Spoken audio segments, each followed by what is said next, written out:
Chestnut wrapped some berries up in a torn piece of screen. She buried them under the porch so we wouldn't lose the seeds. 'Cause we all live downstream. We all live down. Can you explain El Arco a little bit? It's really famous on Instagram, but maybe just tell us a little bit. Yeah, well, it's amazing. So it's a magnificent structure. It probably has like I think they say around 85 million years old. It's the largest structure, natural arch with the river flowed through in the world. And it's about, some will say around 180 meters tall. So it's almost about 600 feet. And I've explored it so many ways, but it's also a nesting ground for birds. So it's of significant value for like the ecological perspective. Like just going through that, it's like one of the most magical experiences, just arriving to the Arco, floating through. It's really beautiful. And a lot of people want to experience that on their own and experience that feeling. Hello and welcome to the Packrafting Life, aka A Beginner's Guide to Packrafting. My name is Lizzie Scully and I'm your host. I own and operate Four Corners Guides, an instructional guide service, with my husband, Steve Fastbinder, aka Doom. We live at our base camp, Skullbinder Ranch, a 35-acre desert wonderland that borders Mesa Verde National Park and the Ute Mountain Ute Tribal Park. Doom and I also authored the Bikeraft Guide, a history of, wild adventure stories about, and how-to guide for aspiring bike rafters. I started this podcast late in 2023 as a way to share stories and information and to offer guidance to folks getting into pack rafting, bike rafting, ski rafting, or any of the other activities that include these funny little inflatable boats. Today we've got a special episode about one of the most storied and spectacular rivers in Mexico, which also happens to be one of the most misrepresented in social media. I'm here with Rodrigo Alfonso to talk about the wonders and dangers of La Venta River, his work with the Mexican government and environmental conservation agencies to protect the river and make it safer for those who utilize it. We'll also talk about his latest project, Packraft Mexico, a cooperative guide service that strives to both train and employ locals to guide La Venta and other rivers, and to bring training opportunities to those local communities surrounding those rivers. Rod won the American Packrafting Association's Golden Paddle Award in 2025 for building the packrafting community in southern Mexico. He has single-handedly inspired dozens of Mexicans to not only start packrafting, but also get the training they need to work on the rivers they already love and utilize. The guy is enthusiastic, fun to be with, and highly motivated. Please meet one of my new favorite paddling partners, the dynamic Rodrigo Alfonso. Thank you, Lizzie. My name is Rodrigo Alfonso. I'm from Chiapas. I was born here, and I got into pack rafting and been working in hospitality for like about 20 years in tourism. And it actually was one of the first hostels in San Cristobal. It started in the 70s by my father, so it was named after my great grandfather. So we've been here for a while, and we've been actually going to these places and connected to the rivers like early on. It's a part of our history.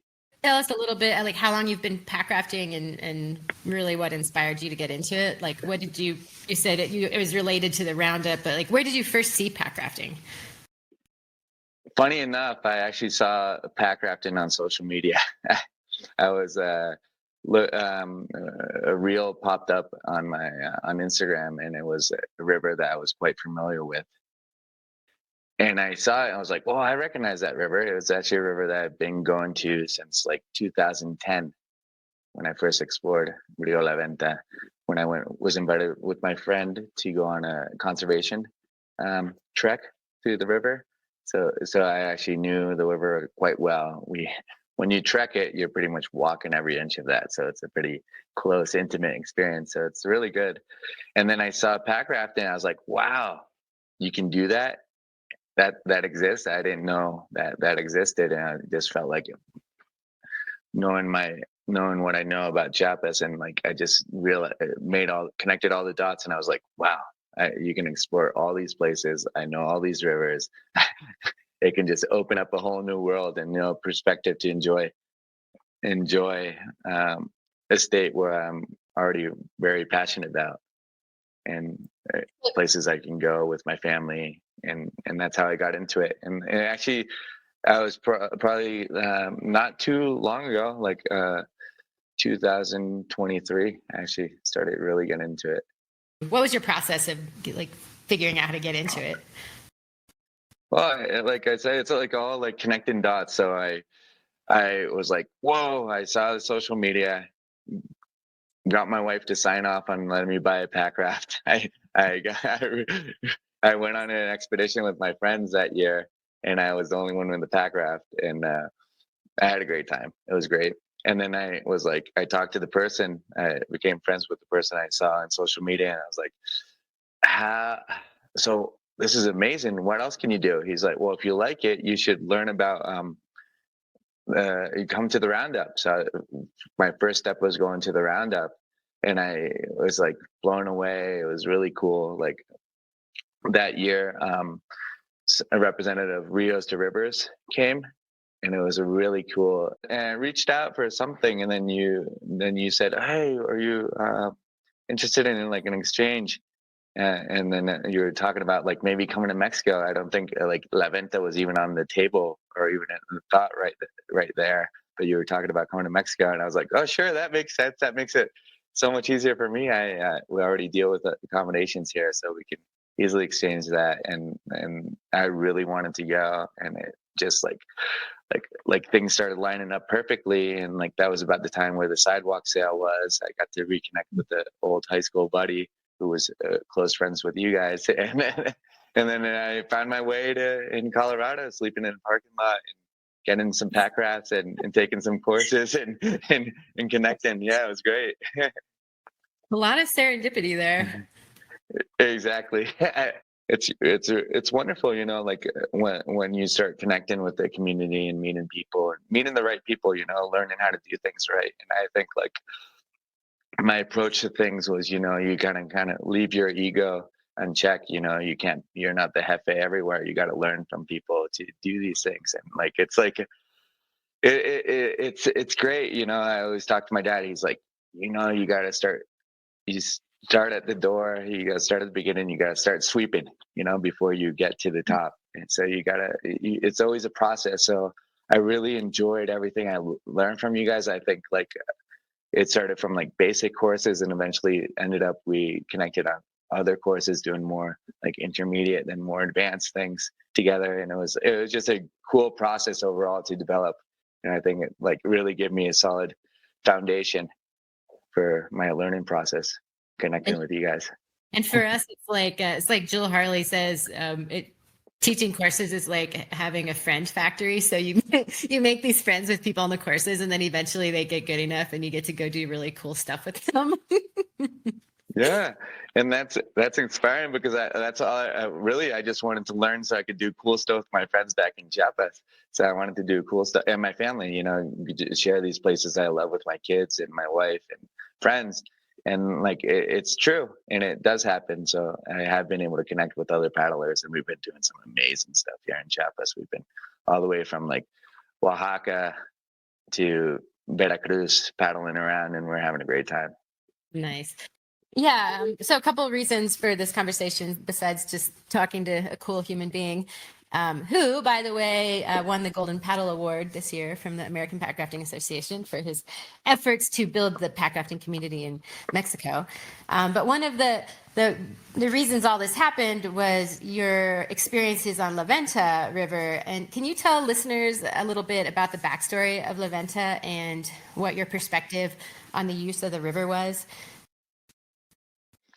So yeah, sure. I started, like I said, I started going there when it was early on in 2010, but not paddling is trekking. So that was the first initial like introduction to like use of the river, like people for investigating, for people for studying, monitoring animals, like taking just keeping track of like all the stuff going on. Like most of my friends were like biologists or environmental engineers, so that's how I got into that. So that's how I first thought about it. Then I did hear about other expeditions in Chiapas that were doing rafting down there. Apparently, it's been developed rafted for about 25 years actually, so it's been around for a while. And then I started seeing the Packraft come into it, so I was like, "Oh, this is great! I'm gonna try this." But like when I first, it was a transition. I did miss one step before, like after trekking. It's really hard to trek the river, especially when you're doing like that length. And like I I decided to upgrade one year, and that for me was a river tube, an inner tube. You went down La Venta in a river tube. You did. Yes, yes. Wow. It, which we survived it. It was kind of tough actually because it was silly of us and dumb of us now that we know about it. And these are things that you don't really know when you're experiencing. If things go great, everything goes great, but then until it doesn't. So one day on another expedition, things didn't go great. So my friend ended up breaking his leg, a serious accident. At this point, we're well prepared. I mean, we had someone that was a paramedic with us, and we had our whole evacuation protocol with us, so we were able to evacuate. Yes. Could you explain like why he broke his leg and where, so that people understand that part of the river that's actually dangerous, and how that also could affect packrafters who go down there? Mm-hmm. Well, the exact location was like it was well, it was in a rapid. It was probably like a class 3 rapid. But why is pretty much because when you're on an inner tube, you're sitting with your legs exposed. So as he was coming down a little rapid, it was a drop, and immediately put his feet directly into the water, and the power of the water and the momentum pushed forward and snapping his lower leg, lower. I forget exactly what the name of the bone was, but he required about 7 screws to get it redone. It was a pretty significant breakage, and but that can happen on any part of the river, I think. I mean, for us specifically, it happened like on the last day. So our protocol there was to evacuate, and we know where we had to go. But that could happen anywhere. I mean, it's like the characteristics of the river are pretty consistent throughout. Like a lot of people come saying, "Oh yeah, I want to do La Venta," but it's not like a typical river that most people go paddle in the U.S. I still haven't seen. I would say it's more consistent with like a creek, more Mhm. technical. Like even like if it's a class 3, it's always going to be like a technical class 3 throughout, and then there is some class 4 in there, and then it's such a sensitive river in terms of I've seen it every time I go there. It's so different. I've seen it so different, and like the levels constantly shift. I've been where it's dry at the beginning and it's super wet towards the end, and like it's just so sensitive because it's a karst canyon. It just can receive water from anywhere almost, and then there's underground rivers that just fill up and just come. So it's very I would say flashy in characteristics, and the flash floods kind of get you by surprise.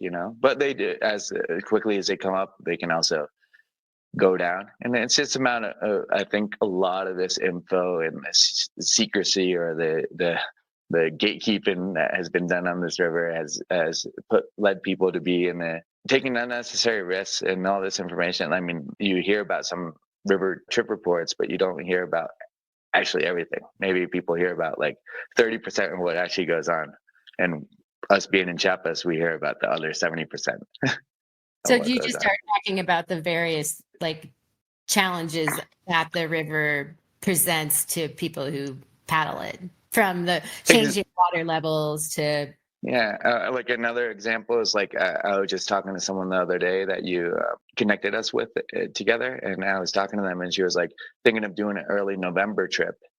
Like that's great. Like people want a taste of water, but I've probably seen sometimes in January I've seen more water than you'll probably ever expect to see in November or February. It doesn't necessarily mean you're guaranteed safety in a certain time of season. Yeah, it's a heads up expedition. So like if you talk to people that have experience on the river, it's always treated that way, as a solid class for a remote expedition.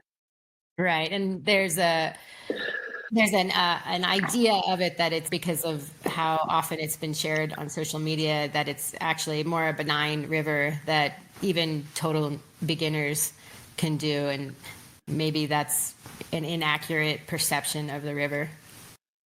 Of course, it's inaccurate. Yeah, it's actually scary when it becomes that way, because like, even for ourselves, for Mexicans, we're used to being tough, rocking it out there, trekking it and stuff like that. But we know enough common sense that you have to respect nature. And like especially when you're a remote region like this, like you're out there. Most people from the US that come to Mexico get extremely sick. So you're going to be dealing with like GI issues on the river, and that increase bumps it up like maybe a class or two difficulty in itself. And then you're going to be dealing with that for maybe 2, 3, or 4 days on the river. It Wow. probably zaps about 40% of your energy. And I've seen that commonly. Like for me, I'm built up, like I have the bacteria in my system, and I don't get sick easily. I've never been sick on the river. But I do take precautions. I've also been a part of a conservation initiative that we tested throughout the river, different parts, different sources, and we can confirm that there are bacteria present on the river, so it's not quite clean. So Yeah. there's a lot of things that people don't know that should know, especially if you're going to be doing that. There's also some of the most venomous snakes in the country in there. I mean, there's firsthand stories of people getting stung by scorpions. I've seen a lot of bee stings, so you got to be careful for like anaphylactic shock and all these other issues that can arise. So people really have to be prepared. And it's like, even myself, like my first experience on the river, it was probably what you call like a type 3 fun, or one of those incidents. So, like, yeah. So I pretty much went with one of the most respected guides, not just in Chiapas, but throughout the like climbing community in Mexico. He's a very well-known speleologist, guide. He's been in tourism for like many, many years. And like when we went on the trip, the variety of the group was so vast. At the initial put-in, we already had a group falling behind like 3 or 4 hours. And then by the end of the trip, we were split off into like little pods, and we were pretty much like getting out on our own. When you put groups together, if you don't know the background or don't know the skill set, you could have a large variety, and that factors in to being on a remote expedition. Especially, it's like you see the pretty pictures, and you see like all of a sudden it doesn't match your expectations once you have to hit a rapid, and you're like, oh, it's not that easy. Been kind of like figuring that stuff out too, and sharing that information. Can you also talk about the community element? Like I think, in my not so humble opinion, it's really important to go with a Mexican from Chiapas. And I'm curious, do you agree with me? And if so, why? It's always good to like for communication and access. First of all, this is a national park. It's a biosphere. So it's very, very important. And like that is controlled by the CONAMP. And the CONAMP is protecting our natural resources. So first of all, it's like, it does require a permit. So like a lot of people are just coming in. All of a sudden you're dealing with like evacuation issues and like not knowing where people are coming in, and there's no like controlled access. So it gets kind of annoying from their perspective. It's a known issue, having to deal with evacuations or these issues that can be avoided. Then in terms of the community, it's their livelihood. They've been working on this river for many, many years too. So it's nice to. As far as the community goes, like how is the community in relation to La Venta? Like what community and what do they do, and where are they in relation to the river? Okay, so in relation to the river, we're talking about the Ocote Reserve. There's about, I think, 42 communities that live along the reserve, and 3 of them are authorized for commercial access and for doing activities within the reserve. The first one will be at like, let's say the put-in Aguacero. That's one of the authorized communities. Then the next one is like a little bit closer to Aguacero. and that does visits La Conchuda waterfall regularly. And the last one is General Cárdenas, which is focused more on Arco del Tiempo and that region. They're the more prominent community that's involved in tourism. That's where most people visit these places. I think they have several thousand visitors a year, so it's it's a pretty popular destination. So those people, that community, they bring people down to El Arco just to see. Yep. Can you explain El Arco a little bit? It's really famous on Instagram, but maybe just tell us a little bit. Yeah, well, it's amazing. So it's a magnificent structure. It probably has I think they say around 85 million years old. It's the largest structure, natural arch with the river flowing through in the world. So it's about, some will say, around 180 meters tall. So it's almost about 600 feet. And I've explored it so many ways, but and it's also a nesting ground for birds. So it's of significant value for the ecological perspective. Just going through that, it's one of the most magical experiences, just arriving to the Arco, floating through. It's really beautiful. And a lot of people want to experience that on their own and experience that feeling. It's amazing. Yeah. So the communities actually bring tourist group down there and they rappel into it and then Jumar out. Is that correct? Yeah, that's correct. They do that.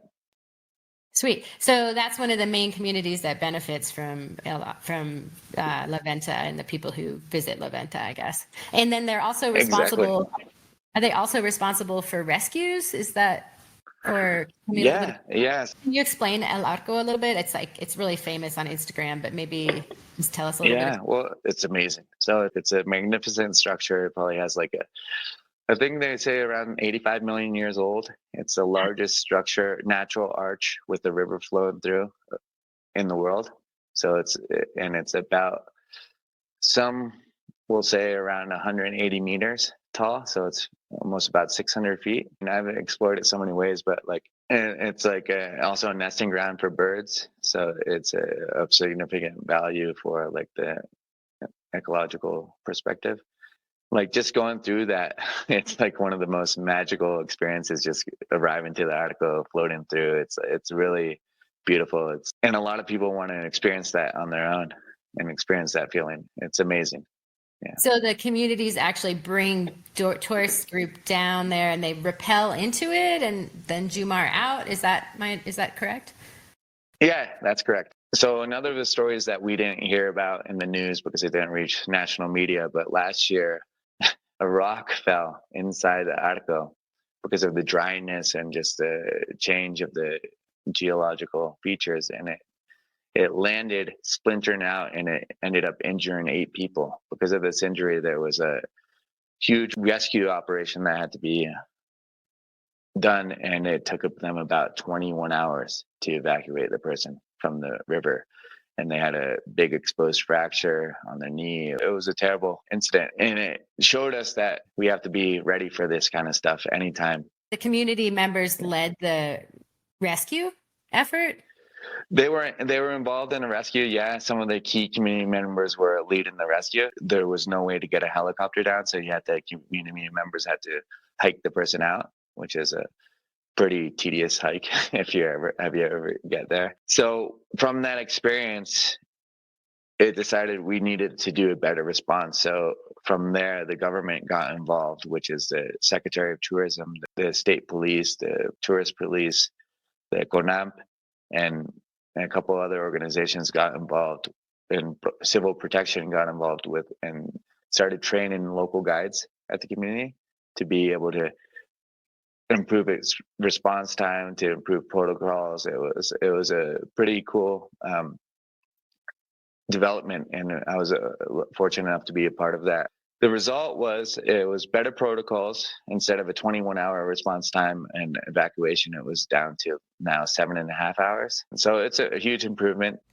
So just to sum up some of the things that we've talked about, if U.S. residents are visiting Mexico, specifically La Venta, there's a few key things to consider. One is to go through the reserve, but two, I guess back to this, having someone local to work with when you do the river is important on many levels, not only to be communicating about permits with the reserve, but also to be able to communicate with these communities. So like the community, so someone knows that you're down there. So if you have an accident, then the rescue can be initiated or something like that. Does that make sense? When you're in the backcountry, you want to be able to have always an evacuation plan. Like what if, let's say if it does rain, or let's say if someone does have an accident, you need to be able to connect to one of these communities. And like there's very few that are capable of actually like mounting a rescue, but they're pretty much the first responders. So you want to be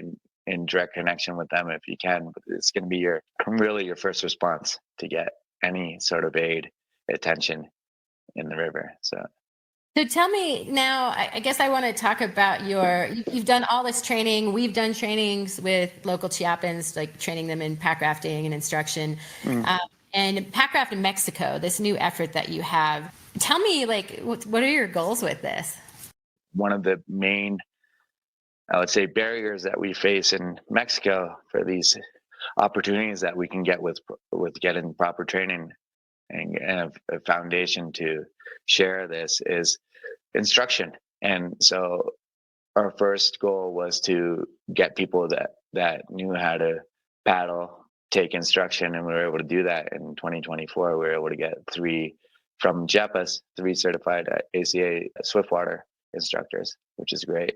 I'm with Jim Coffey, so he's pretty much a legend in the Swiftwater world. He's a great connection. He's been in the Veracruz area for a long time, a part-time resident. So he's been around the block. So we've got that step down to be able to share knowledge and share it. We have these communities where we're benefiting from their natural resources, but they're not always involved. Like some places like General Cardenas, they're directly involved because now they're benefiting directly with the tourists going down there, but they still have opportunities, and these opportunities can be achievable if they're able to get the training. So your efforts to create the entity Packraft Mexico, one of the goals is to get more training, not only for folks around you to be guiding on the Venta, but just in general for community members to get more safety experience and more safety training. Yeah, it kind of works all together because, like, I mean, what's the benefit if let's say Agua Azul sometimes has up to 5,000 visitors on a weekend during vacation? I mean, of course, some people aren't going to know how to swim, but what if you have like the people working in the safety in the community know how to use a throw rope, know just basic river like safety, like as lifeguards? The safety will improve for all these visitors. And the same thing for Arco del Tiempo. Like it just improves. And what we want in Mexico is, for people to have a good time, to people enjoy, leave with lasting memories, but we don't want people to leave with sad stories or get injured or when it's avoidable. Tell me what Packraft in Mexico is about so that people understand specifically what this new entity that you're creating is about.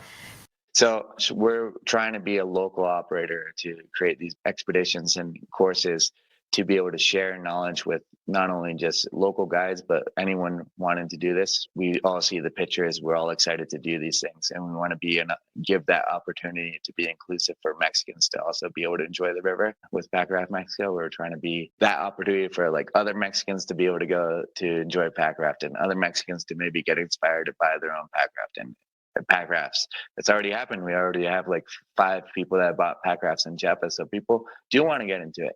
And then we want people to also develop as leaders. So there's opportunities to become guides, opportunities to find work. This is all going to be beneficial for the local economy if we're able to develop this in-house. And when people visit, ensure that most of the economy, the financial benefits remain in Mexico, which is going to be huge. Talk about the co-op guide service. So it's a guide service where you'll provide opportunities for locals to learn how to packraft, but you also can provide guide services for people coming from other countries to do these rivers so that those people have the local connection and somebody who speaks Spanish and somebody who has safety training and somebody who can show them the river basically. Exactly. It's hard to tell on the internet who you're going with. So it's like sometimes it's just like, oh, the pictures are attractive. So we're just trying to be transparent in the fact that who we are, what we have been training, our connection to the river, our connection to the culture, what we try to offer. So we try to be genuine. We all live in Chiapas. It's built in our DNA being hosts. So we love it. You know, I want people to fall in love with Chiapas. Like pretty much anywhere you go, if there's a difference between being like a traveler when you connect to the local ecosystem and you know locals and you get to these local spots, which is something that we can offer, or people that are just come visit, they're kind of one and done, they check it off their list and there's no connection there whatsoever. But it also seems like the problems with the no connection can be pretty significant. I guess from my experience being down there and working with you, it seems like it could be really sketchy for people to just go down there and organize a trip and not have any connection whatsoever to somebody in Chiapas that knows what's going on any particular river. Yeah, it can be sketchy. I mean, I wouldn't go to anywhere in the world and not try to connect with the local personally from my experience. Yeah. So, I mean, Yeah. that's something that it's just kind of common sense. I mean, we want to kind of do things our way, but you know, we have some rules here in Mexico. We love sharing it, but there's some rules. And you know, it's just for safety. You know, we want people to have a good time, enjoy themselves. It's open, you know, it's recreational activities are welcome. But let me just tell you quickly, like I told you back in like February, like a couple years ago, how there was an accident on one of these mountains. What reserves want you to do is find the right guides. Like there, people want to go to Pico de Orizaba. It's such a tempting mountain, and some people have done it a few times, and they say, "Okay, well, I've done it a few times. Let's bring a group." And what happens? You know, they might get lucky once, they might get lucky twice, but then one of those times they didn't get lucky, and about 8 people out of the 10 died because they didn't read the weather, they didn't check it. And something similar just happened if you look at the news on the Nevada de Toluca, August 10th. A similar accident, like a lot of people go there. So what happens? The community is set up like they're, oh, we're guys, we're going to set up like we're going to take you up to the top. They have these 4x4s. They're all sketch. They don't really have the right gear. They're not the right training. And then what happens? It goes off the road. 11 people get injured. One person dies. And what does the reserve do? The reserve decides to close the park indefinitely. So like that's a risk that is very real, that does happen. And the reserve, the Ocote Reserve, the biosphere, is run by CONAMP. So if we get enough people coming in without paying attention, without letting them know, and just one of those times they don't get lucky, that could be enough to get the reserve to close it down for access, and that could affect people's livelihoods, could affect the local economy, it could affect recreational paddlers, it could affect a lot of things. So it's just not, just take that into account because it does happen. We do have a history of that happening. So it sounds like all the more reason it seems like to have an organization like Packraft Mexico that can vet guides, that can ensure that communities have training, that's basically working as a hub in Chiapas and Yucatan and Oaxaca, and that is part of Mexico, to ensure safety of both locals who want to experience their local river and visitors. The river is not going to bend over to your ego. It's gonna do what it wants, and you know, trust me, you might be granted safe passage once, but just you know, be aware. So we're trying to get the word out, tell people what it's about. There's a season that's authorized by the CONAMP, which should be respected because that's when there's people working on the river. There's people that can help you for evacuation. So it's good to be aware that it's between November 15th and May 15th. Ah, okay. Before then, there's probably likely going to be a lot of water. And after then, there's going to be May, it starts raining again. It can change always. We just went through a dry spell right now. So it's probably actually runnable in a Packraft, but you only know that if you're a local. But all the more reason to connect with a local. So as far as Packraft Mexico goes, what are your short-term plans to develop it? And then what do you hope for starting in 2027, for example? Okay, well, short-term plans, like we're trying to get more people on board. Like we have like people interested. So like I said about like 2024, we were able to get some instructors certified by the ACA. Cool.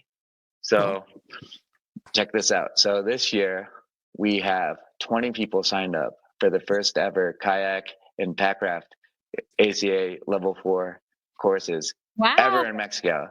So Awesome. imagine this, ever in Mexico. Paddling has been here for 30 years and no one's come up with this. But I understand and like why it hasn't, because we're faced with barriers. We have travel, cost, visa, language. So I've been utilizing, I know Mexico is like, has a lot of attractive things. People want to come here for the biking, for the climbing, for the pack rafting. So I've been able to find people that are willing to come as ITs and come to Mexico. So we have our first course coming up in November in Veracruz, and it almost filled up. Like one group almost filled up instantly. So the tricky part was, okay, well now I got to get women involved. So we are able to get 3 women leaders, like female leaders involved. One is going to be probably one of the youngest female instructors in Latin America. She's Oh, wow. barely 18. Yeah, Wow. she's a tremendous paddler though. She's been, these people like they're born on the river. They've been paddling for like so long, and like they're highly capable. Like it's pretty cool. And then we have people from paddling communities of San Luis Potosi, which is another hub that they're coming, and Chiapas. We're bringing a small crew from Chiapas up, and so we have those confirmations already as a swamp. It's going to be awesome. I'm excited. So the first step for me would be just we already negotiated like a fair price for all the guides. We've been working on this for like a few months, so we're saving for it. Jim Coffey's like also playing a behind the curtain kind of support role. He's offered some accommodations for us to be able to stay at his house, so that's a great move. So he's really supportive of this. It's been cool because he's been leading for the safety. He's been getting the first and second generation of this Swiftwater safety instructors going in Mexico. So now we're going to combine, and now we're going to get the first generation of kayakers and packrafters. So if you look on the ACA website for instructors in Mexico, you'll see 0. But if you look in November, you'll probably see 18 kayakers should appear if we all pass the course. Well, congratulations. Yeah. That's super awesome. So that's one of the efforts of Packraft Mexico. And then how I've been just sending people to talk to you, but I imagine that might get exhausting. I send everybody to No, you. It's okay. it's fun. It's fine. We're hoping that you guys come down again. I feel like all the value that we've received from Four Corners, and like when we talked about it from the very beginning, it was always like a transition of leadership or of ownership, and that for me is one of the most genuine ways to approach these kind of concepts. Like share rivers, share knowledge, and like what I'm also saying is that we hope to see you guys still here because it's always great. One more year. Be there in 2026. Yeah, it's great. I mean, it's really been like a solid foundation of what we learned, and like going with Steve to be on expeditions, it's just wow, a master. It's like amazing. So I can still just, if we have inquiries about people who want to pack raft in Mexico, I can send them to you. And do you have some guides that can potentially be hired to go with these folks? We do. But I've explained to people that we're kind of like just full in November. We're not going to be around in November because we're going to be taking the ACA courses. That's like our number one priority. Right. But we'll likely start after November. We'll come back to Chiapas hopefully with our instructor credentials. Cool. Basically, yeah. So when people are interested in doing Venta, if they don't want to take our course, for example, or they don't want to go with one of the other companies that runs courses down there, they'll be able to contact you. And starting probably in 2026, they'll be able to find guides through you to help them get down the river. Exactly. Yeah, we're here. We're the local option. We're friendly. We're friendly. We know where the best tacos are. But yeah, we're here. We're doing. We're going to be available. We're going to be doing some training runs in like November and mid-December. We're going to be doing some training on the river with some of our guys. So we'll probably have like options for people to join us on those trips. Like I said, we're trying to do a co-op, but we're also trying to use the resources that we gather to accelerate our training, and we're put it into like growth funds to support communities. We've been able to donate, like I said, garments or throw ropes and all these things. So all these things are helpful. So anytime someone comes, you're not just supporting like a local company, but you're also supporting the future of paddle sports in Mexico. Yeah, you said something about having a profit share. So will you run courses that US folks can join, and then the profits will go back to, they'll pay for the guides, and then some of the money will go into paying for training, and the money will go to community, that sort of thing? Exactly. So we'll all share in the profits. We'll all have skin in the game, as they say, and we'll be able to enjoy that. This will help us, get gear, help us. We'll be motivated if we're all on the same page. We're all equals, and we'll be able to also put it towards like one of the things that we want to do is save a percentage to give free courses, and these free courses will be like donated to like communities that we're visiting so they can get trained. And we have interest in like Agua Azul, and it makes a lot of sense. What if these local communities, like it makes sense for us, but it makes even more sense for like the local communities that directly on the river. I mean, remember Juanma, he's one of the leaders in the community. He says, why are they so good in Veracruz? And we're with this river. We've been here our whole lives. We grew up here. I'm like, well, first, you haven't paddled, but second, like you haven't had people that want to paddle, and now we're here, and we want to teach you guys, and we want to work with you guys, so you guys can develop these skills and be able to do that.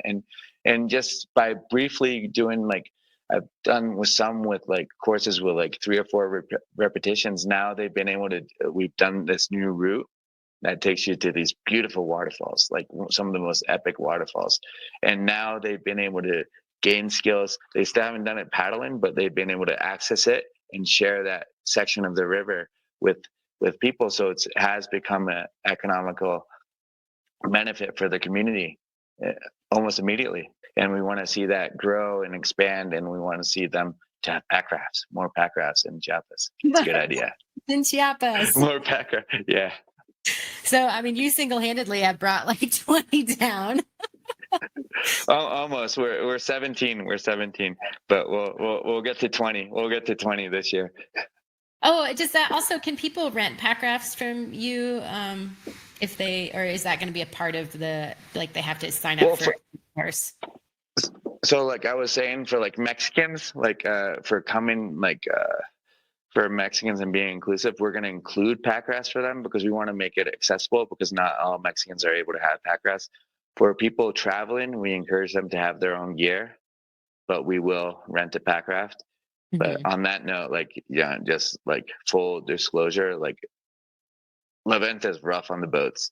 It's a rough on the boat river. So like we'll do that with discretion. It's always better to know what you're using and what you're doing. I feel like if people want to do La Venta, they should hire one of your guides, and then you should only rent packrafts out to people who actually work directly with local guides, because otherwise you can't guarantee that your boats are going to come back in good shape, especially if they don't know how to packraft, right? Yeah, we could consider that. I mean, it's expensive. It's hard to get packrafts here. Like, yeah. I mean, I've been creating a mule system. We have mules, people that are willing to bring our stuff down. So if anyone wants to be a mule, you're welcome. That's another huge barrier. Just getting packrafts here in the country, like they're automatically, if you get it shipped, you're paying like tariffs, importation. So you're paying like about 20 to 30% more.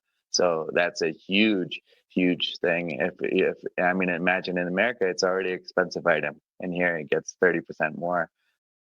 Do you want to tell me about the idea for having a roundup in Veracruz? Yeah.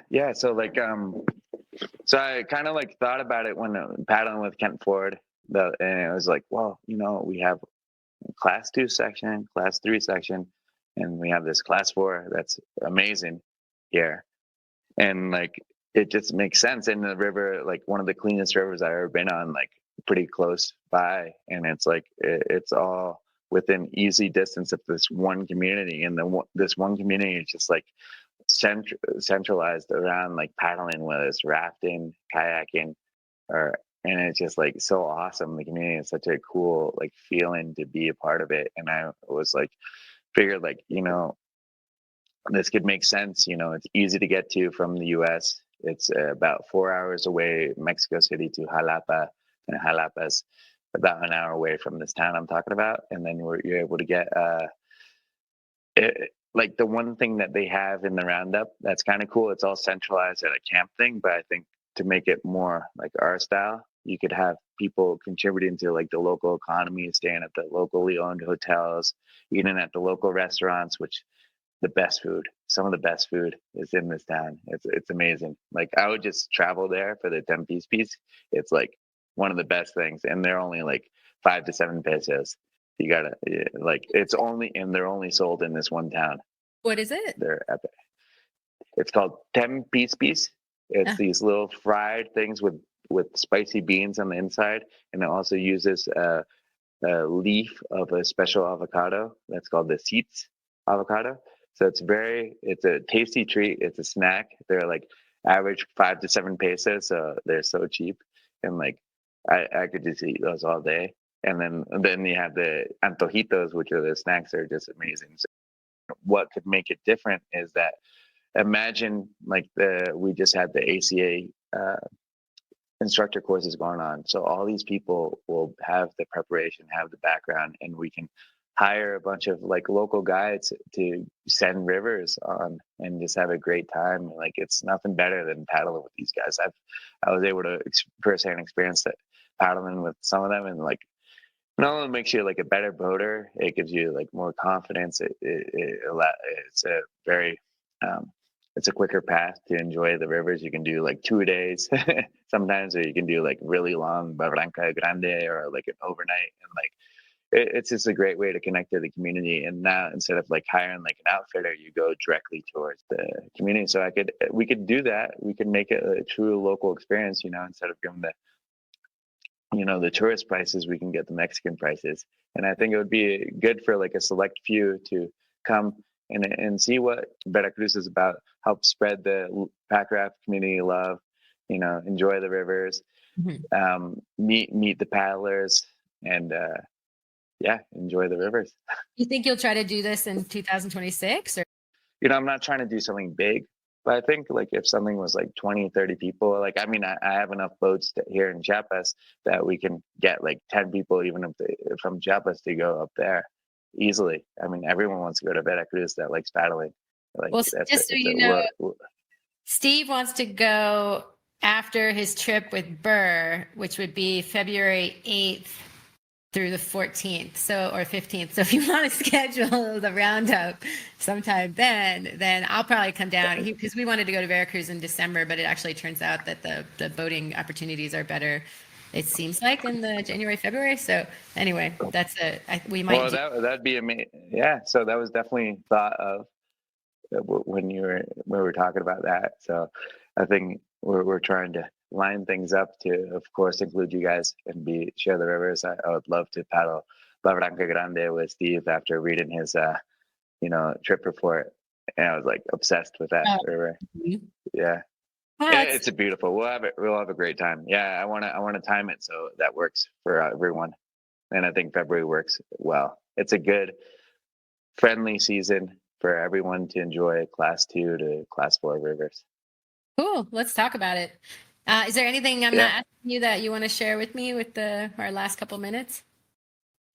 Mm, not sure. I think we talked about that, but like I said, we're gonna try after February. We're gonna try to do some trips on our own and like probably schedule them in April. I think it's good to have an option that reliable guides. And so, well, if people want to check out our website, we're still tweaking it a little bit, but we're gonna have some of our schedule up there. Right now, we haven't mentioned anything about February but we might do our first February trip after the roundup if it happens. So that's our goal. Working Sweet. Well, towards. that's so awesome. Thank you for chatting with me today, Rodrigo. It's I'm sure that people will be really interested in this podcast just because everybody wants to go to Mexico in the winter and Packraft. Yeah, it's smart. It's smart and it's beautiful. And I don't own a dry suit yet. I love it. All right, Rodrigo. Well, thank you again, and I'm sure I'll be talking to you soon. Yeah, Lizzie. Thank you. Tell the family I said hi. Yeah, say hi to Steve. Hopefully he has a great trip in Alaska. I'll tell That's him so awesome. In a week when I see him, I'll tell him hi. I don't get to talk. Still a week off. Yeah, that's great. Yeah. That's great. Yeah, say. Well, have a good day. Yeah, you too, Lizzie. Bye. Always a pleasure to talk to Rodrigo. If you want to find him, check out his website, packraftmexico.com, or you can find him directly on Instagram at Los Abuelitos Chiapas, and I will put those links in the show notes. Hey, thanks so much for listening to the Packrafting Life podcast, aka A Beginner's Guide to Packrafting. Now that our busiest season ever is over, we're back on track to provide you all with monthly episodes. I've been getting requests to do some storytelling episodes with Doom, so I'll try to nail him down one of these weekends for an interview, maybe over a fire at Camp in Moab for one of our September courses. Wish me luck. If you want to download this podcast, we are finally on Apple as well as Spotify, and you can even find us in the NPR One app. There are also transcriptions of most of the episodes and show notes, links, and other information on our blog at fourcornersguides.com. If you have any questions, comments, or ideas for who you want us to talk with, feel free to reach out to me anytime at thepackraftinglife@gmail.com. All right, have a wonderful fall full of paddling and adventures, and we'll talk to you soon. Bye.